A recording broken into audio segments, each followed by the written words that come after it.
ভারতের বিভিন্ন রাজ্যে চলমান শিক্ষার্থীদের আন্দোলন আরও তীব্র আকার ধারণ করেছে। আন্দোলনকারীরা প্রধানমন্ত্রী নরেন্দ্র মোদী সরকারের প্রতি ৪৮ ঘণ্টার আলটিমেটাম দিয়েছে বলে বিভিন্ন আন্তর্জাতিক গণমাধ্যম প্রকাশিত হয়েছে। তাদের মূল দাবি, পরীক্ষায় প্রশ্ন ফাঁসের ঘটনায় জবাবদিহিতা নিশ্চিত করতে হবে, শিক্ষা ব্যবস্থায় সংস্কার আনা এবং শিক্ষামন্ত্রীর পদত্যাগের ব্যবস্থা নেওয়া অতি জরুরি।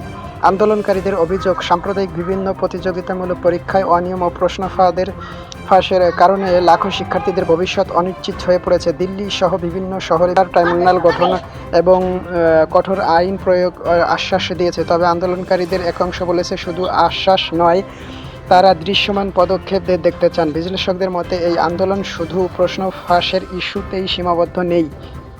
এখন একটি শিক্ষা ব্যবস্থার স্বচ্ছতা, কর্মসংস্থান এবং সরকারি জবাবদিহিতার দাবিতে বিকৃত হয়েছে। ফলে আগামী কয়েক দিন ভারতের রাজনৈতিক পরিস্থিতি কোন দিকে মোড় নেয় সে দিকে নজর রাখার দেশটির জনগণ ও আন্তর্জাতিক মহল।